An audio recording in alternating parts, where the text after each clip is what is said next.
বিপ্লব দা, আপনার সাথে মানে একটু দর্শকদের ছোট্ট করে পরিচয়, মানে বিপ্লব ভট্টাচার্যকে আসলে পরিচয় করে দেওয়ার মতো কিছু নাই। আমি সরাসরি কথাতেই যাই। বিপ্লব দা, আপনি আসলে আমার সাথে যুক্ত হয়েছেন কি বাংলাদেশ থেকে না কোত্থেকে? আসলে প্রথমে শুভ সকাল। আপনারা ওখানে হয়তো সকালবেলা, আমি হ্যাঁ, হয়তো আমার সকাল, রাতে। বাংলাদেশের সন্ধ্যা, রাত। তো সবাইকে অভিনন্দন এবং ধন্যবাদ জানাচ্ছি, এবং নতুন বছরের শুভেচ্ছা জানাচ্ছি। আমি আসলে ক্যাম্বোডিয়ায় আছি, আপনি হয়তো কানাডায় আছেন। আমিও দেশের বাইরে আছি আপাতত। আচ্ছা, আপনি দেশের বাইরে কি, এটা কি কোনো দলের সাথে নাকি ব্যক্তিগত কাজে, কি কারণে আপনি দেশের বাইরে কেন? আসলে আমি দেশের বাইরে এসেছি অনেকটাই বাংলাদেশে। আপনার এখন কোনো কাজে, আমি কোনো ক্লাব বা জাতীয় দল কোথাও কোনো টিমের সাথে আমি সম্পৃক্ত না। তো আমি এসেছি আসলে নিজে গোলকিপিং নিয়ে কাজ করছি, গোলকিপিং কোচ হয়েছি। তো আমার টার্গেট যে দেশে যাতে কাজ পাচ্ছি না, তো বাইরে একটু মানে চেষ্টা করি যদি কোথাও কাজ পাওয়া যায়। যার জন্য আমার আশা ক্যাম্বোডিয়ায়। কারণ ক্যাম্বোডিয়ায় এর আগে জাতীয় দলের সাথে যখন আমি কোচ হিসাবে এসেছিলাম, গোলকিপার কোচ, তখন এখানে ফুটবল ক্রেজ দেখেছি। তো এই দেশ থেকে ধরেন আমার টার্গেট হলো কিছু এজেন্ট আছে, তাদের মাধ্যমে আমি সিবি জমা দিয়েছি। তো ওদের সাথে কাজ করার মানে এখন ওয়েট করা ছাড়া আর কোনো ওয়ে নাই। আমি ওয়েট করছি যে ওরা যদি কোনো অপশন থাকে তাহলে আমাকে ওয়েট করতে বলেছে, তুমি একটু ওয়েট করো, তাহলে আমি তোমার জন্য কোনো একটা ব্যবস্থা করব। That's it. এই জন্য আমি এখন ক্যাম্বোডিয়ায় আছি 3 মাস ধরে। কিন্তু আপনি তো জাতীয় দলের সঙ্গে ছিলেন, এলিট একাডেমিতে ছিলেন, আপনার মূল্যায়নটা হচ্ছে না কেন দেশে? মানে আপনার মতো কি অনেকেই হতাশ এখন? আসলে হয়তো আমি যোগ্য না, তাই হয়তো কেউ সুযোগ দিচ্ছে না কাজের। এটা হতে পারে, আমার কাছে মনে হয়। মানে এইটা আমার কাছে খুব অস্বাভাবিক লাগছে। বিপ্লব ভট্টাচার্য যোগ্য না, এই কথাটা আমাকে শুনতে হবে, এই ব্যাপারটাই আসলে অস্বাভাবিক। মানে না, বাংলাদেশের এটা ফুটবলের যদি আপনি সার্বিক একটা মূল্যায়ন চাই, আমি শুধু কথার সূত্র ধরি যে মূল্যায়ন হচ্ছে না, আসলেও কি মূল্যায়ন হয় না বাংলাদেশে? দেখুন, আমি 2 বছর আমি কাজ করার সুযোগ পেয়েছি জাতীয় দল এলিট একাডেমিতে। তো আমি সর্বোচ্চ চেষ্টা করেছি। আমার প্লেইং ক্যারিয়ার যদি বলি, ফুটবলে সবাই জানে। আর আমার সবসময় আমি আমার ক্যারিয়ারটাকে আমি একদম ডিসিপ্লিনের মধ্যে সাজিয়েছিলাম। বিশেষ করে আমি যখন ক্লাবে খেলতাম, কোনো কোচ কখনো আমাকে বলতে পারে না যে বিপ্লব লেট করেছে কোনো কারণে, কোনো অজুহাত দেওয়া। হ্যাঁ, তো আমি সবসময় যেমন ট্রেনিং এ সবার আগে যেতাম এবং সবার পরে আসতাম। এবং আমার কোচিং লাইফটা যখন আমি আসি, এটা 2018-এ, আমি খেলা ছাড়বো ছাড়বো এই সময় আমাকে একদিন 2017-এ, সরি, আমি তখন শেখ রাসেলে খেলি। তো নিপু ভাই আমাকে কল করে। নিপু ভাই তখন টেকনিক্যাল ডাইরেক্টর ছিলেন। তো নিপু ভাই আমাকে ডেকে বলে, বিপ্লব, তুমি আর আমিনুল বাংলাদেশের ফুটবলে গোলকিপার দুজন, তোমরা যদি ফুটবলের সাথে না থাকো তাহলে কিভাবে হয়, তুমি কোচিং এ আসো। তখন আমি নিপু ভাইকে প্রথমেই বলেছিলাম যে নিপু ভাই, আসলে আমি এখানে আসতে চাচ্ছি না, গোলকিপিং এর পজিশন নিয়ে যদি আমি কোচ হই, আসলে এই জায়গাটা আমার কাছে ঠিক মনে হচ্ছে না। একটা সময় দেখবেন যে অবহেলিত হব। যেমন ফুটবলে অনেক কষ্ট পেয়েছি যখন খেলতাম, অনেক কারণে সাফার করেছি, খুব কাছ থেকে দেখা অনেক কিছু। তো আমার কাছে মনে হয় যে ফুটবলে আসাটা ঠিক না। তো নিপু ভাই বলেছে, দেখো বিপ্লব, আমিনুল রাজনীতি নিয়ে ব্যস্ত, তুমি যদি না আসো তাহলে ফিউচার গোলকিপার আমরা কিভাবে তৈরি করব। আসলে নিপু ভাইয়ের কথা ধরে কিন্তু আমার আশা। নিপু ভাই আমাকে নিয়ে আসছে কোচিং লাইনে, জোর করে অনেকটা। তো আমি নিপু ভাইয়ের কথা অনুযায়ী কিন্তু আমি কোচিং সার্টিফিকেট গুলা গ্রহণ করি আস্তে আস্তে করে, একটা একটা করে। তো এখন গোলকিপিং লেভেল 2 পর্যন্ত করেছি। এরপরে এখন ধরেন যে একটা অবস্থায় আছি, আসলে আমি কিছু কারণে হতাশ হতাশ হয়ে ধরেন আমি দেশ ছেড়ে চলে এসেছি। আমার কাছে মনে হয়েছে যে আমি 2টা বছর কাজ করেছি জাতীয় দল এবং এলিট একাডেমিতে। ওখানে আসিফদের মতো গোলকিপার তৈরি হয়েছে, যে আসিফকে হয়তো বসুন্ধরার কাছে আপনার আহ ইয়েও করেছে, যে একটা অকশন হয়েছিল, সেখানে আসিফ সর্বোচ্চ প্রাইসে গেছে। তো এখান থেকে আমি অবশ্যই নিজেকে হ্যাপি মনে করেছিলাম যে যদি আমি লং টার্ম থাকতে পারি। তার মধ্যে মাঝখানে আমি আবার ন্যাশনাল টিম থেকে যে যখন আমি 2 বছর ছিলাম, তখন হয়তো ধরেন স্যালারির ব্যাপার নিয়ে একটু কথা কাটাকাটি হয়, যে আমার আসলে স্যালারিটা ঠিক ছিল না। যার জন্যই কিন্তু আমি ক্লাব লেভেলে চলে যাই। এটা কিন্তু আমি পারমিশন নিয়ে গেছি, এবং সালাউদ্দিন ভাই ছিলেন, উনি আমাকে একদম খুব সুন্দরভাবে বিদায় দিয়েছেন, বলছে ঠিক আছে বিপ্লব, আসলে আমাদের একটা লিমিট আছে, আর তুমি ক্লাবে ভালো টাকা পাচ্ছ, তুমি যাও, তোমাকে অবশ্যই ভবিষ্যতে আমরা দেখবো, তোমাকে যেন আবার নিয়ে আসতে পারি।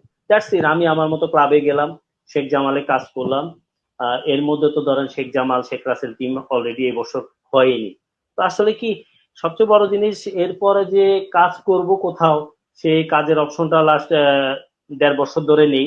কোনো ক্লাবও ধরেন ইন্টারেস্ট ফিল করছে না, হয়তো আমি যোগ্য না তার জন্য, বা জাতীয় দল বা এলিট একাডেমি ওরাও মনে করছে যে আমি যোগ্য না। তো এই জন্য আমার চলে আসা। আসলে প্রফেশনে যাতে এসেছি, অন্য লাইনে যাইনি, ফুটবলকে ভালোবেসে, যার জন্য এই ক্যাম্বোডিয়া এসেছি। আসলে পরিবার ছেড়ে আসা কষ্টের ব্যাপার, কিন্তু তারপরও ভবিষ্যৎ চিন্তা করে যে আমি একটা কাজ শিখেছি, এটার বাইরে আমার আর অন্য কাজের প্রতি কোনো আমার ইয়ে নেই, যার জন্য আমার ক্যাম্বোডিয়ায় আসা। যে আমার একটা স্বপ্ন ছিল যে বাংলাদেশে যদি একটা ধরেন গোলকিপিং প্রজেক্ট করি, একটা প্ল্যানও দিয়েছিলাম আমি তখনকার টেকনিক্যাল ডাইরেক্টরকে। উনি নিয়েছিলেন, বলেছেন যে ঠিক আছে বিপ্লব, আমরা সালাউদ্দিন ভাইও চাচ্ছিল যে হ্যাঁ গোলকিপিং একটা প্রজেক্ট করো বিপ্লব। তো এরপর তো আমি ক্লাবে চলে যাই, আর এটা হয়নি। তো একটা স্বপ্ন ছিল যে একটা গোলকিপিং প্রজেক্ট করা। তো ওই হিসাব করে দেশের বাইরে এসেছি, যদি কোথাও কাজ পাই তার দীর্ঘদিন মানে নিজের কি, ইয়েতে থাকা। মানে আমি যদি সংক্ষেপে আপনার কাছ থেকে জিজ্ঞেস করি যে প্রচন্ড হতাশা থেকে জাতীয় দলের সাবেক অধিনায়ক, গোলরক্ষক, ফিনিশের অন্যতম গোলরক্ষক, সে হতাশা নিয়ে দেশ ত্যাগ, এটাই কি মূল কথা দাঁড়ায় খানিকটা হতাশা হলে? এটা যদি মনে করে হয়তো এটাও হতে পারে। অবশ্যই আমার তো একটা এক্সপেকটেশন আছে, হ্যাঁ, যে আমার নিজের প্রতি কনফিডেন্স আছে যে আমি কি করতে পারি না পারি। আর বিশেষ করে আমি গোলকিপিং সেক্টর, 24 বছরে আমার কেরিয়ার, 16 বছর জাতীয় দলে খেলেছি, ইয়ুথ লেভেল ন্যাশনাল টিমের ক্যাপ্টেন ছিলাম। তো গোলকিপিং জায়গাটা ধরেন, আমি যতটুকু আমার এক্সপিরিয়েন্স আছে, যে আমি যদি আমার এই এক্সপিরিয়েন্সটা কাজে লাগাই, অবশ্যই গোলকিপিং তৈরি করা আমার জন্য খুব সহজ। যেমন আসিফদেরকে যদি আমি 1.5 বছরে একটা জায়গায় নিতে পারি, একটা মফস্বল থেকে এনে ওদেরকে তৈরি করে যদি একদম আন্ডার 20 টিমে খেলার সুযোগ করে দিতে পারি, তাহলে এরকম আসিফদের মতো অনেক গোলকিপার তৈরি করার ক্যাপাবিলিটি আমার ছিল। হয়তো অনেকের কাছে আমার কাছে যোগ্যতা নাই, তার জন্য হয়তো আমাকে সেই সুযোগ দেয় নাই। তো আমি এই জন্যই আসলে চলে আসা। এটা মানে আমি একজন স্পোর্টস রিপোর্টার হিসাবে আমার কাছে আপনার এই কথাগুলো শুনে ভীষণ খারাপ লাগছে। আমি জানি না যদি কর্মকর্তা লেভেলে কেউ দেখে থাকেন, ফুটবল ফেডারেশনের কর্মকর্তা কেউ দেখেন, একটু বিষয়টা বিবেচনা করবেন যে বিপ্লব ভট্টাচার্যদের দেশ ছাড়তে হয় হতাশা নিয়ে। একটু আপনার কাছ থেকে যদি জানতে চাই, আপনি দীর্ঘদিনের ক্যারিয়ার, ফুটবল খেলেছেন, ক্লাবে খেলেছেন, জাতীয় দলে খেলেছেন, বাংলাদেশ ফুটবলের আসলে মূল সমস্যাটা কোথায়? জনপ্রিয়তায় কোনো ঘাটতি নেই, কিছু নেই। দেখুন, আমার কাছে মনে হয় যে আমাদের বেশি বেশি ভালো মাঠ তৈরি করতে হবে, ফ্যাসিলিটিস গুলো। পাশাপাশি ধরেন আপনার কোয়ালিটিফুল কোচদেরকে ইয়ুথ লেভেল নিয়ে বেশি বেশি কাজ করতে হবে। আর আমাদের ক্লাবগুলোতে যদি প্রত্যেকটা ক্লাবের, আমি এখানে এসে একটা জিনিস দেখেছি, এখানে প্রিমিয়ার লিগের 11টা দল যে আছে, সেম ওই 11টা দলে কিন্তু আপনার সেকেন্ড ডিভিশন, থার্ড ডিভিশন এবং ফোর্থ ডিভিশন সেম সেম নামে। কারণ ওরা ওইভাবেই তৈরি করে ফিউচার প্লেয়ার। নিচের যে দলগুলো, ওখানে কোনো বিদেশি প্লেয়ার এলাও না। তো ওদের কিন্তু ক্লাব লেভেল গুলো থেকে ধরেন ইয়ুথ প্লেয়ার তৈরি হয়, অনেক ইয়ুথ প্লেয়ার তৈরি হয়, ওইখান থেকে তারা জাতীয় দলটাকে শক্ত করছে। এখন হয়তো ক্যাম্বোডিয়া লাস্ট, আমরা ক্যাম্বোডিয়াকে হারিয়েছিলাম পরপর 2 বার, আমিও এসেছিলাম তখন। এখন ওই ক্যাম্বোডিয়া টিমটা কিন্তু টোটালি ডিফারেন্ট। এখন কিন্তু ওরা ফরেন যে ওদের রিক্রুটমেন্ট আছে, তো ওগুলো নিয়ে এখন অনেক ভালো একটা দল হয়ে গেছে। কিছুদিন আগে ওরা 4 জাতি টুর্নামেন্ট খেলেছে, এখানে ভালো রেজাল্ট করেছে। তো আমার কাছে মনে হয় যে আমরা যদি গ্রাসরুট লেভেলে, বিশেষ করে ইয়ুথ লেভেল নিয়ে বেশি বেশি কাজ করি, ক্লাব লেভেল, ক্লাব টিমগুলো যদি ওদের মেইন টিমের পাশাপাশি আন্ডার 14, আন্ডার 16 টিম, 2টা টিম থাকে, এই 2টা টিমকে যদি কন্টিনিউয়াস ভালো কোচদের আন্ডারে তৈরি করতে পারে, আমার মনে হয় আমাদের খেলোয়াড়ের অভাব হবে না, কারণ আমাদের অনেক কোয়ালিটিফুল প্লেয়ার আছে। আমরা চাইলে সেটা সম্ভব। বিপ্লব দা, আপনি যেটা বলছিলেন খুবই গুরুত্বপূর্ণ কথা, গ্রাসরুট কথাটা। মানে আমার জানা মতে ফুটবল ফেডারেশনে বসে আছে এমন অনেক কর্মকর্তা আছে, আমি আপনার কারোর বিরুদ্ধে আপনাকে বলতে বলছি না, বেশিরভাগ কর্মকর্তা গ্রাসরুট ফুটবল বলতে বোঝে গ্রামের ফুটবল। এই ধারণা নিয়ে যদি ফুটবল পরিচালনা করে, আমাদের দেশে কি ফুটবলের উন্নতিটা সম্ভব কিনা? দেখুন, আসলে এখন ফুটবল অনেক দূর চলে গেছে। হ্যাঁ, আমরা হয়তো, হ্যাঁ, ফুটবলে একটা জায়গায় আমরা অনেক পিছিয়ে আছি, আমাদের অনেক লিমিটেশন আছে। হ্যাঁ, আমরা বুঝি এই এই যে কার্যক্রমগুলো সবাই বলে যে ফুটবল ফেডারেশনই করতে হবে ইয়ুথ লেভেল নিয়ে কাজ, এটা কিন্তু টোটালি ভুল। বিশ্বের কোনো কোথাও কিন্তু ইয়ুথ লেভেল নিয়ে কোথাও ফুটবল ফেডারেশন করে না। ফুটবল ফেডারেশন শুধু ক্লাব করবে। সারা সারা মানে সারা দেশের ফুটবলটা কিভাবে তৈরি হবে একটা স্ট্রাকচার তৈরি করে দেয়, কিন্তু ক্লাবগুলো কিন্তু পরিকল্পনা থাকবে, মূল পরিকল্পনাটা কাজ করবে ক্লাবগুলো। জি। তো পাশাপাশি ক্লাবগুলো যদি একটু ধরেন চিন্তাধারা চেঞ্জ করে, দেখুন আমি যদি 1 কোটি টাকা দিয়ে প্লেয়ার নিই, একটা প্লেয়ার শুধু 1 বছরের জন্য, আমি যদি অন্তত 1 কোটি টাকা খরচ করি একটা ইয়ুথ টিম তৈরি করার চেষ্টা করি, এই টিমটা থেকে কিন্তু আমি বছরে অন্তত বছর ঘুরলেই কিন্তু 16-17 বছরের ছেলেদের নিয়ে যদি আমি 2 বছর 1.5 বছর মানে ওদেরকে ভালো ট্রেনিং দিয়ে তৈরি করতে পারি, এই খেলোয়াড়রাই কিন্তু ক্লাবকে সার্ভিস দিবে এবং ওই ক্লাব চাইলে কিন্তু সেলও করতে পারে একটা প্রোডাক্টের মতো। তো আমার মনে হয় ফুটবল কিন্তু কমার্শিয়াল একটা জায়গা। তো এটা যদি আমরা ভালোভাবে নিতে পারি ক্লাবগুলো, তাহলে অবশ্যই কিন্তু আমরা শুধু ফেডারেশনকে দায়ী না করে কিন্তু আমরা ক্লাবগুলোকে দায়িত্ব নেওয়া উচিত, যে ক্লাবগুলো চাইলে এই ইউথ লেভেল নিয়ে কাজ করবে, ইউথ প্লেয়ার নিয়ে কাজ করবে, তাহলে কিন্তু ক্লাবগুলো যেমন বেনিফিট হয়, আমাদের দেশের ফুটবলও কিন্তু অনেক দূরে এগিয়ে যাবে। আমার আমার কাছে যেটা মনে হয়।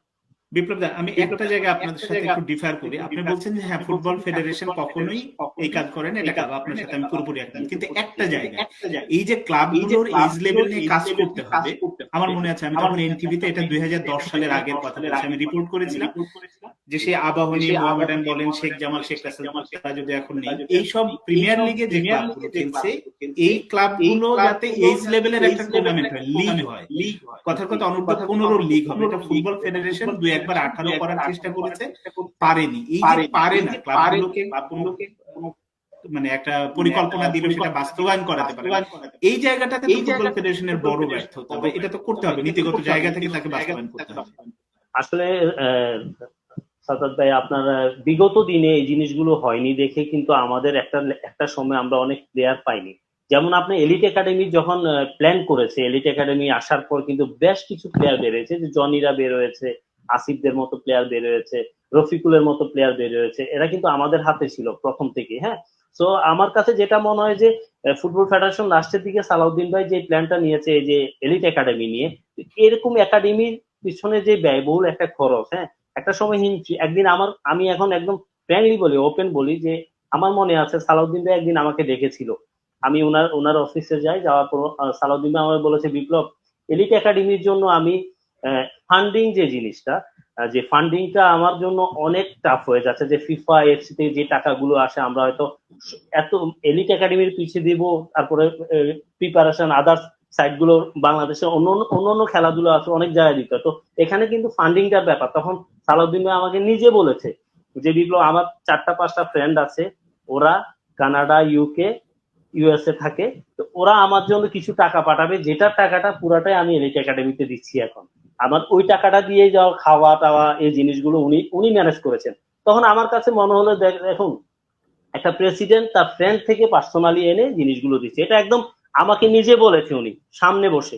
তো আমার কাছে মনে হয় অনেকে অনেক কথা বলেছে, কিন্তু আমার কাছে মনে হয়েছে উনি ওনার জায়গা থেকে এই যে এলিট একাডেমির জন্য যে মানে ডেডিকেশনটা ছিল, তো আমার কাছে এটা অকল্পনীয় ভালো লেগেছে ওনার এই প্ল্যানটা। এবং আমি তখনই বলেছিলাম যে সালাউদ্দিন ভাইকে বলেছিলাম যে তখন ওই আমার যে প্ল্যানটা, যে গোলকিপিং প্রজেক্ট নিয়ে, বলে যে, বিপ্লব, ঠিক আছে, ফিউচারে আমি ট্রাই করবো যে গোলকিপিং প্রজেক্ট নিয়ে তুমি একটু কাজ করো, তাহলে আমরা গোলকিপার তৈরি করতে পারি। কারণ আমাদের গোলকিপার তোমরা যাওয়ার পর, জিকু রানারা যাওয়ার পর, কিন্তু সোহেল যাওয়ার পর আস্তে আস্তে গোলকিপারের লিমিটেশন হয়ে যাচ্ছে, যে ভালো গোলকিপার উঠে আসছে না। তো ওইখান থেকে উনি একটা কথাই বলেছেন, ওই কথাটা বলেছেন। তো আমার মনে হয় যে এখন তাবিদ ভাই এসেছেন, তাবিদ ভাই এর আগে এসেছেন, কাজ করেছেন, কিন্তু ফুটবল ফেডারেশন ওনার অভিজ্ঞতা আছে।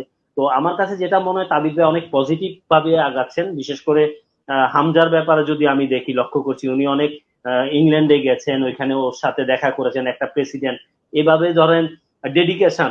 তো আমার কাছে মনে হয় যে আমি এখন হয়তো আমি দূরে আছি, আমি শুধু একটাই রিকোয়েস্ট করবো, আমাদেরও কিছু আমাদের যারা প্রবাসী প্লেয়ার আছে, ভালো ভালো প্লেয়ার আমরা যদি জাতীয় দলে আনতে পারি, ফুটবলটা অনেক এগিয়ে যাচ্ছে। আমরা যদি দক্ষিণ এশিয়া ভালো করতে চাই, আর কিছু প্লেয়ার নিতে হবে, বিশেষ করে আমাদের ঘরোয়া লিগে খেলে আপনার দিয়াবাতে আছে, আরো বেশ কিছু প্লেয়ার আছে দেশের বাইরে আছে, তাদেরকে যদি আমরা আনতে পারি, সুমিত, অন্য অন্য অনেক প্লেয়ার আছে, তো এই টিমটা যদি এনে যদি আমরা ভালো একটা, আমরা যদি ওদেরকে যদি জাতীয় দলের জন্য নিয়ে আসতে পারি, তাহলে আমাদের কিন্তু শক্তিশালী একটা জাতীয় দল হবে।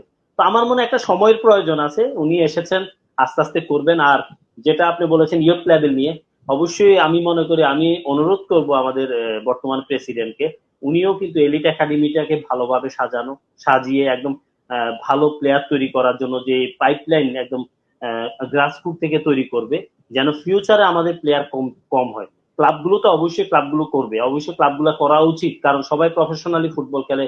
বসুন্ধরা কিংস শুরু করেছে, আমি বিশ্বাস করি যে ঢাকা আবাহনী, ঢাকা মোহামেডান ওরাও এগিয়ে আসবে এবং অন্য টিমগুলো। এবং এই লাইভের মাধ্যমে আমি আরেকটা জিনিস বলতে চাই যে শেখ জামাল, শেখ রাসেলের মতো দলগুলো যেন আবার আগামীতে ফিরে আসে।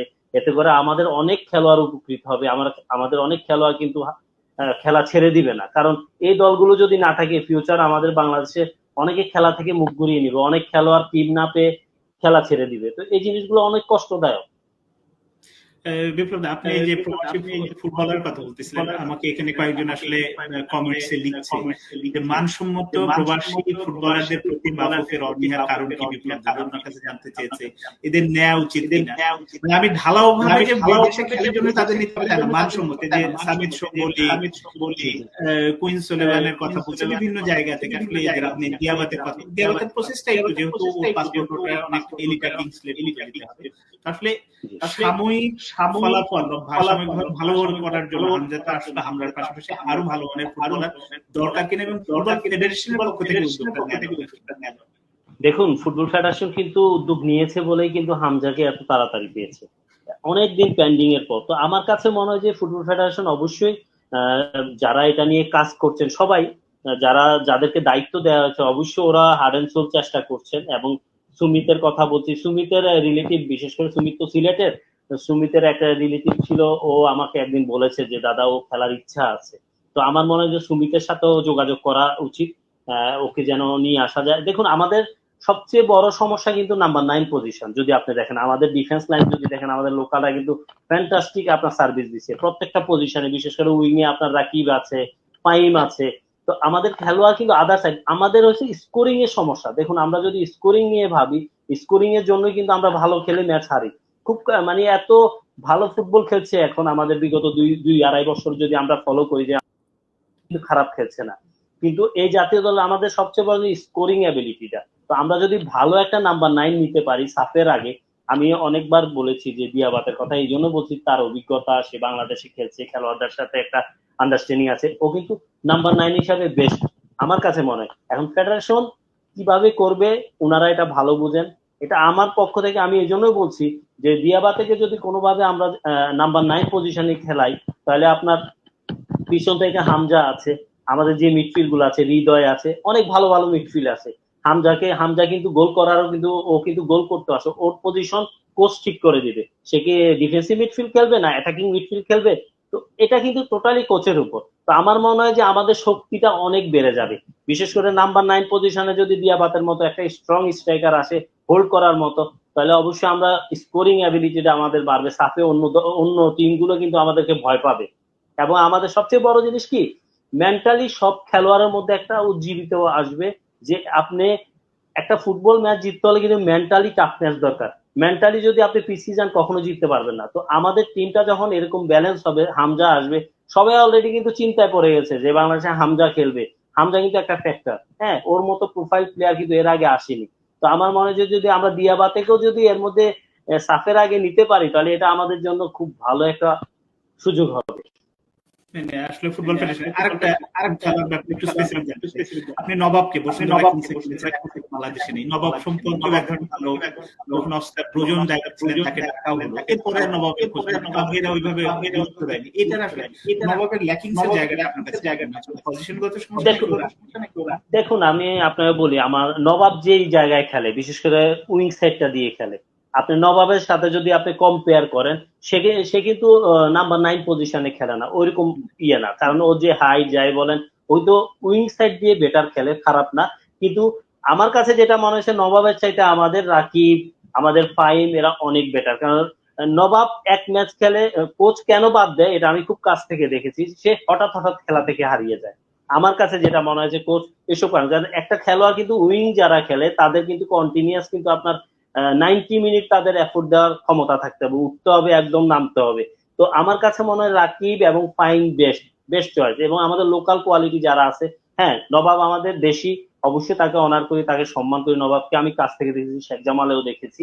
তো আমার কাছে মনে হয় যে হ্যাঁ, নবাব যদি এখন বাইরে যদি বেটার ফুটবল খেলে অবশ্যই নবাবকে জাতীয় দলে ডাকবে, ডাকবে না কেন? কারণ দেখে, আমাদের কিন্তু হ্যাভিয়ার কিন্তু একটা জিনিস বেশি করে, সেটা হলো ধরেন আপনার স্কাউটিং করে, কোন খেলোয়াড় কোথায় কি করছে সে কিন্তু সর্বোচ্চ একদম আমার খুব কাছ থেকে দেখা ওকে, আমি ওর কাছে কাজ করেছি প্রত্যেকটা জায়গায়। যেমন গোলকিপিং নিয়ে আমি টোটাল আমাদের যত গোলকিপার ছিল ক্লাবগুলোতে প্রত্যেকটা গোলকিপারের পাশাপাশি প্রত্যেকটা ইউথ গোলকিপারের কে স্কাউটিং করে ওকে আমার দিতে হতো ফিডব্যাক, এবং সে এই জিনিসগুলো দেখতো। কারণ ফিডব্যাকটা না হলে কিন্তু আপনি কখনোই খুঁজে পাবেন না। আমি যদি প্রত্যেকটা দলের গোলকিপার সম্বন্ধে ধারণা না থাকে তাহলে আমি কিন্তু কাজ করতে পারবো না, আমি জানবো না, আমি শুধু এক দুইটা গোলকিপার নিয়ে পড়ে থাকবো।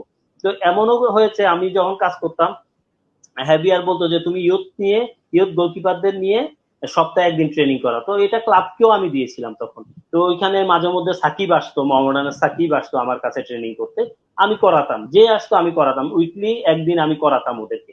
কারণ আমাদের যারা ইয়ুথ লেভেলে ক্লাবে আছে গোলকিপার, তাদেরকে নিয়ে কিন্তু জাতীয় দলের গোলকিপার কোচরা কখনো এই প্ল্যান গুলা করে না। আমি থাকা অবস্থায় কিন্তু এই যে ইয়ুথ টিমে মাঝে মধ্যে সাকিবকে ডাকতাম, আসিফদের পাশাপাশি ওদেরকে নিয়ে করাতাম, এবং আমাদের উইমেন্স টিমের গোলকিপার রূপনাদেরকে নিয়েও কিন্তু আমি আসিফদের সাথে করাতাম, তাতে কনফিডেন্স বাড়তো গোলকিপারদের। হ্যাঁ, সো আমার কাছে যেটা মনে হয় যে এই জিনিসগুলো যত বেশি করব, এবং ফরেন প্লেয়ারের কথা আপনি যেটা বললেন যে যে নবাব আছে, নবাব আরো অনেক খেলোয়াড় আছে, তো আমার মনে হয় যে এদেরকে স্কাউটিং এর আওতায় অবশ্যই রেখেছে হ্যাভিয়ার। যদি বাইরে অবশ্যই ভালো খেলে অবশ্যই জাতীয় দলের দরজা ওদের জন্য খোলা থাকবে। কারণ আমরা কিন্তু আমাদের কোয়ালিটি, ওরা আমাদের দেশের দেশের সম্পদ, কারণ ওরা হয়তো বাইরে থাকে কিন্তু অবশ্যই আমাদের দেশের জন্য খেলতে চায় ওরা। একটা কথা শোনা যায় দাদা, মানে আপনার খেলোয়াড় হিসাবে জাতীয় দলের সাথে কোচ হিসেবে থাকার অভিজ্ঞতা থাকে, অনেকেই বলে যে বাংলাদেশ ফুটবলের সিন্ডিকেট একটা বড় সমস্যা। কোচ যখন খেলোয়াড় নির্বাচন করে তখন একটা সিন্ডিকেটের প্রভাব থাকে কিনা, বা আপনার অভিজ্ঞতা থেকে আমি আপনার কাছ থেকে শুনতে চাই। সাধারণ মানুষের কিন্তু এটা একটা অভিমত আছে যে আবাহনীর ব্যাকআপ দেয়, মোহামেডানের ব্যাকআপ দেয় যখন জাতীয় দলে দরকার হয়। দেখুন, আসলে কি ব্যাপারটা সত্য? আমি 2টা বছর তো মানে হ্যাভিয়ার আসার পর প্রায় 1.5 বছর, এর আগে ধরেন জেমিডের সাথে ছিলাম, কাজ করেছি হ্যাঁ কিছুদিন। তো এবং মাঝখানে আপনার ওই যে আবাহনীর কোচ ছিলেন, উনার সাথেও কাজ হয়, লেমোসের সাথেও কাজ করার সৌভাগ্য হয়েছে কিছু একটা ট্যুরে শ্রীলঙ্কা যাওয়ার সময় আন্ডার 23। তো আমার কাছে যেটা মনে হয়েছে, দেখুন লাস্ট 1.5 বছর একদম ক্লোজলি যেটা দেখেছি আমি, কখনো আমি দেখি নাই হ্যাভিয়ারকে এই জিনিসগুলো নিয়ে করতে। কারণ তার কাছে মনে হয়েছে প্রত্যেকটা খেলা দেখতাম আমরা, এমন একটা খেলা নাই যে বাদ যেত। হ্যাঁ, আমি একাডেমির কাজ করে এসে কিন্তু আমাকেও সাথে করে নিয়ে যেত, একসাথে আমরা একসাথে খেলা দেখতেন, আমি, হাসান আল মামুন, হ্যাভিয়ার। তো প্রত্যেকটা খেলোয়াড়কে একদম পুঙ্খানুপুঙ্খ ভাবে সে মাপতো যে এই প্লেয়ারটাই খেলবে। কখনো আমি দেখি নাই ফেডারেশন থেকে কেউ বলতে, ফুটবল ফেডারেশন থেকে যে তুমি এই প্লেয়ারটা নাও, এই প্লেয়ারটা না। কোচকে ডাইরেক্ট বলে দিয়েছে একদিন সালাউদ্দিন ভাই, এবং আমাদের সেক্রেটারি তখন সোহাগ ভাই ছিলেন, সামনাসামনি বলে দিয়েছেন যে কোচ যাদেরকে সিলেক্ট করবে এর বাইরে কেউ কথা বলবা না, কারণ কোচকে ফুল স্বাধীনতাটা দাও। কারণ আমি আমার কাছ থেকে দেখা, এবং হ্যাভিয়ার সেটাই করে, তার চোখে যেটা বেস্ট মনে হয় আমাদের সাথে ডিসকাস করতো, আমি, হাসান আল মামুন এবং আদার সিস্টেম, একটা ফ্যামিলি এটা তো হিসাবে। আপনি যখন কোচ হিসেবে ছিলেন, আপনি কাবরেরার কথা বলছেন, আপনি যখন খেলোয়াড় হিসেবে ছিলেন এই সময় কোনো অভিজ্ঞতা, মানে এরকম কোনো তিক্ত অভিজ্ঞতার মুখোমুখি হয়েছেন কিনা, যে তখন আসলে সিন্ডিকেট সমস্যা ছিল কিনা? তবে তবে আমি একটা কথা বলতে পারি, এখন নাম বলবো না, আমি আমি সেটা 99 সাব গেমস এর পরের কথা বলি। আমি টপ লেভেলে তখন ধরেন আপনার আমি সাব গেম চ্যাম্পিয়ন করালাম বাংলাদেশ টিমকে। খেলা যারা দেখেছে হয়তো জানে বিপ্লব পারফরমেন্স কি ছিল। হ্যাঁ, ফার্স্ট চ্যাম্পিয়নশিপ নেপালে চ্যাম্পিয়ন হয়ে আসার পরে 1.5 মাস পরে, আমরা 2 মাস পরে আমরা ইউকে তে যাই। ইংল্যান্ডে একটা ট্যুর ছিল, ইন্ডিয়ার সাথে একটা ফ্রেন্ডলি ম্যাচ ছিল। তো আমার কাছে মনে হয়েছে ওইটা আমার সাথে যেটা করেছে সেটা মনে হয় অন্য পৃথিবীর কোনো দেশ হলে এটা কখনোই গ্রহণ করতো না। সে আমাকে ইচ্ছাকৃত ভাবে জাতীয় দলকে বাদ করে দিয়েছে, ডিউ টু আমি তখন মুক্তিযোদ্ধা টিমে খেলি। আমি আফগানি ছেড়ে মুক্তিযোদ্ধা চলে গিয়েছিলাম। তো যিনি করেছেন আমি কখনো নাম বলবো না, উনি আমার সাথে অন্যায় করে বাদ দিয়েছেন।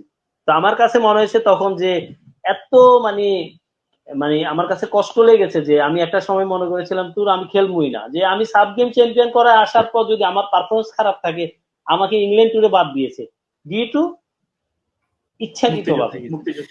আমি তার তখন মানে আপনার দেখেন, আপনার অভিজ্ঞতা থেকে যদি বলি যে সাধারণ মানুষের যে ধারণাটা সিন্ডিকেট বা এরকম কিছুটা হলেও কাজ করে আছে।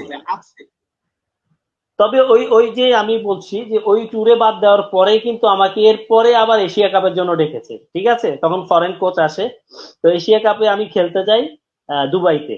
দুবাইতে গিয়ে ইন্ডিয়ার সাথে ম্যাচ, যে ম্যাচটা আমরা 5 গোলে হেরে যাই, এই লন্ডনে গিয়ে, এই দুবাইতে গিয়ে তখন আমিনুল ইনজুরিতে পড়ে, আমিনুল ইনজুরিতে ছিল বুঝছেন, আমিনুল ইনজুরিতে ছিল, দুবাইতে যাই, দুবাইতে গিয়ে আপনার ওই ইন্ডিয়ার সাথে ম্যাচে আমি বেস্ট প্লেয়ার হই, অথচ আমার 2 মাস আগে আমাকে বাদ দিয়ে দিয়ে চলে গেছে ইংল্যান্ডে, আমি ইংল্যান্ডে যেতে পারি নাই, বিশ্বাস করবেন আমার এত কষ্ট লেগেছে যে বিকেএসপিতে এত ট্রেনিং করার পর আমাকে বাদ দিয়ে দেওয়া হয়েছে, ইচ্ছাকৃত ভাবে বাদ দিয়েছে।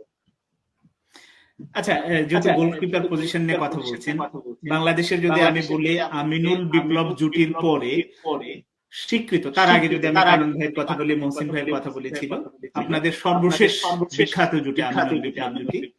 এরপরে রানা ছিল, আমি যদি বলি মামুন ছিল, মিতুল মার্মা, এখন জিকো আছে, মানে ওই মাপের আপনাদের স্ট্যান্ডার্ডের গোলকিপার আর আসছে না কেন?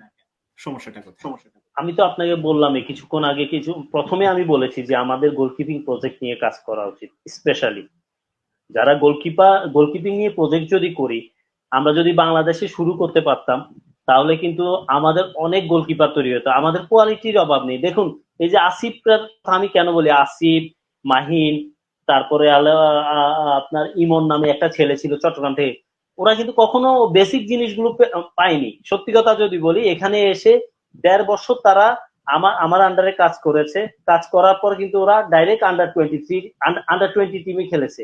এই যে আমরা যেটা ভুবনেশ্বরে হলো, সরাসরি গিয়ে একটা ইন্টারন্যাশনাল ম্যাচ খেলা, যে কখনো ঘরোয়া লিগে কোনো টিম খেলে নাই, সেই প্লেয়ার গিয়ে আন্তর্জাতিক ম্যাচ খেলেছে। তাহলে কোয়ালিটি গুলো কিভাবে তৈরি হয়, ডেভেলপিং কিভাবে হয়? একটা গোলকিপারের সাথে কন্টিনিউয়াস আপনার ট্রেনিং এ থাকতে হবে। একটা গোলকিপার তৈরি করতে হলে হার্ড ট্রেনিং অবশ্যই, রেগুলার বেসিসে সপ্তাহে অন্তত একদিন ছুটি থাকবে, ওই একদিনও কিন্তু তার ছুটি কি, সে জিমে কাটাবে, সে রিল্যাক্সে যত কিছু আছে সেগুলো করবে, কিন্তু কন্টিনিউয়াস ট্রেনিং এর প্রসেসে থাকতে হবে। আর এই যদি না হয় তাহলে আপনি ভালো মানের গোলকিপার তৈরি করতে পারবেন না, কারণ গোলকিপার তৈরি করতে হলে আপনার অনেক সময় দিতে হবে।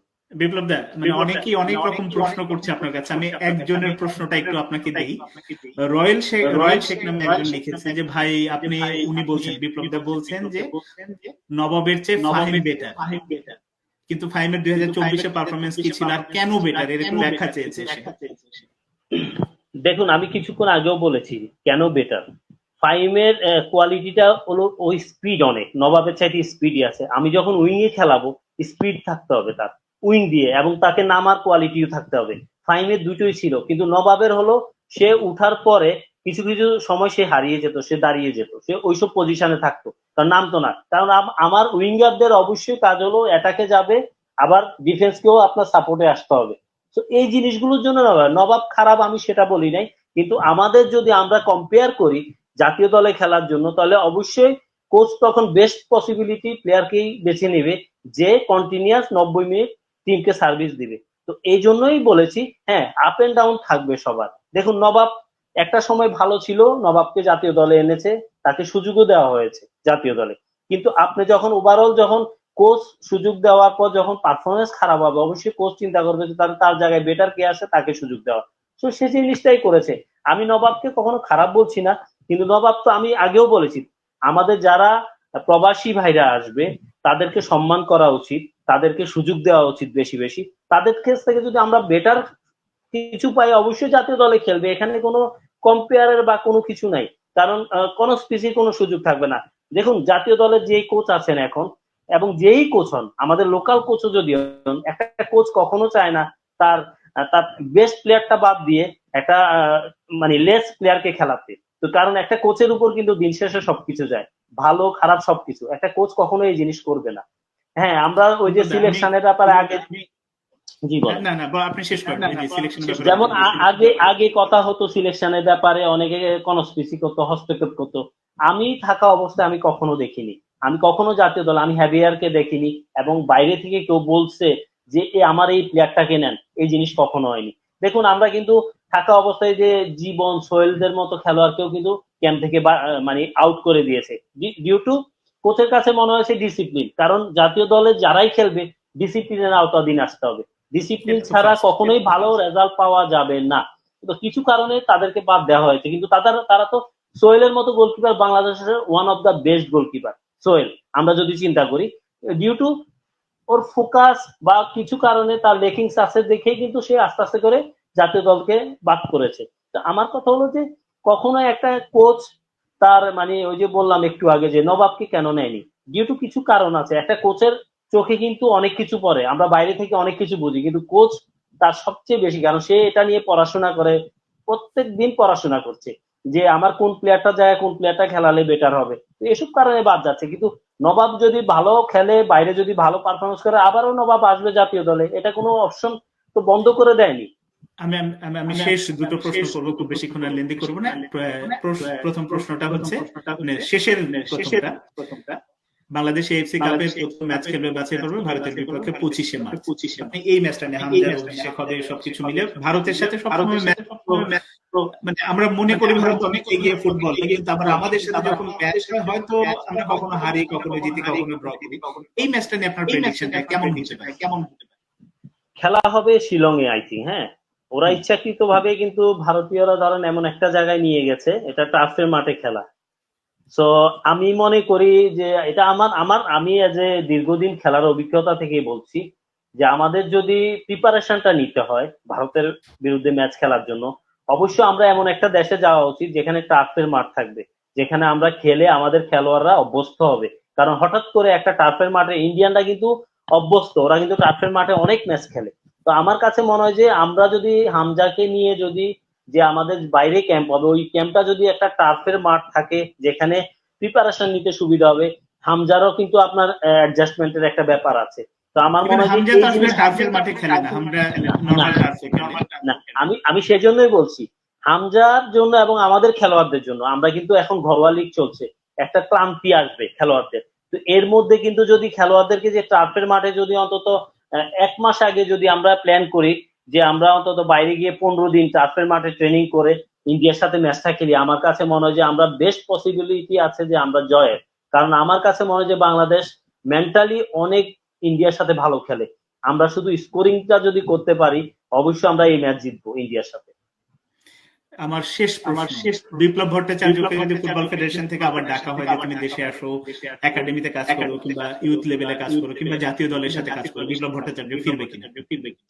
অবশ্যই, আমি কখনোই না, দেখুন আমার সবার আগে দেশের প্রায়োরিটিটা সবচেয়ে বেশি। হ্যাঁ, আমার নিজের দেশ। দেখুন আমার পরিবার ওইখানে আছে, আমার আমার জীবনে মানে আমার ফুটবল কেরিয়ারে, আমার ফুটবল কেরিয়ার তো 24 বছরের, আমার বিয়ে করেছি আমি 22 বছর। হ্যাঁ, 22 বছর, এই 22 বছরে আমি আমার সবচেয়ে বেশি সময় দিয়েছি আমার কিন্তু ফুটবলকে। কখনোই ধরেন আমি এত ডেডিকেশন যে আমি ফুটবলের প্রতি, আমি ফুটবলের বাইরে কোনো চিন্তা না। আমি যদি অন্যায় করে থাকি আমার ওয়াইফের কাছে করেছি, ফুটবলের পিছিয়ে বেশি সময় দিয়েছি, আমার ওয়াইফকে সময় দিইনি, সত্য কথা যেটা। এটা আমি আমি কারণ আমি প্রফেশনটা সবার আগে, ফার্স্ট প্রায়োরিটি, আমি সবসময় ভাবি। তো আমি এখানে যে আমি এসেছি, আমি কিন্তু বসে নেই। হ্যাঁ, আমি এখানে একটা স্কুলের বাচ্চাদের ট্রেনিং করাই সপ্তাহে একদিন গিয়ে গিয়ে। হ্যাঁ, কারণ এটা আমার প্যাশন। জাস্ট আমি ওইখানে ওদের থেকে টাকাও নিই না, জাস্ট আমি ওদের কাছে আছি, আমি কাজ করি। কারণ আমি এই জন্যই কোথাও ওরা আমার সাথে কন্ট্রাক্ট করতে চেয়েছে, কিন্তু ওদের যে সিস্টেম, ওই সিস্টেমে আমার পছন্দ না। কেন, ওরা স্কুল পর্যায়ে যে ইন্টারন্যাশনাল স্কুলগুলো আছে, সপ্তাহে একদিন ট্রেনিং। তো সপ্তাহে একদিন ট্রেনিং হলে আমি একদিন, সপ্তাহে একদিন করাবো, পুরো সপ্তাহ সে বসে থাকবে, তাহলে তো এটা তো ধরেন ডেভেলপিং হলো না। যার জন্য আমি ওদের সাথে কন্ট্রাক্টে যাইনি, সত্য কথা যেটা, যে আমি ওপেন রেখেছি, মাঝে মধ্যে যাই, ট্রেনিং করাই। আর এর মধ্যে আমি বেশ কয়েকটা দেশে আমার সিভি জমা দিয়েছি, এর মধ্যে ব্রুনাই আছে। ব্রুনাই অলরেডি আমার সাথে হয়তো, জানি না কি হয়, ব্রুনাই ওরা আমার সিভি দেখে অনেক পছন্দ করেছে। তো এখন দেখি, যদি আমার কাছে মনে হয়, অবশ্যই আমার জাতীয় দল এবং আমাদের দেশ থেকে যদি অবশ্যই যদি বলে, তো অবশ্যই আমি দেশে ফিরে কাজ করতে চাই। কিন্তু আমি কাজ করতে চাই এভাবে যে আমার যে একটা পরিকল্পনা আছে যে ফিউচার গোলকিপিং প্রজেক্ট, সেটা নিয়ে কাজ করতে চাই, সেটা তো অবশ্যই, এবং পাশাপাশি ইয়ুথ লেভেল নিয়ে কাজ করতে চাই বেশি বেশি, যেতে করে অন্তত ফিউচার অন্তত আমিনুল, বিপ্লবের মতো গোলকিপার অন্তত উপহার দিতে পারি বাংলাদেশের জন্য, সেটাই আমার প্রত্যাশা।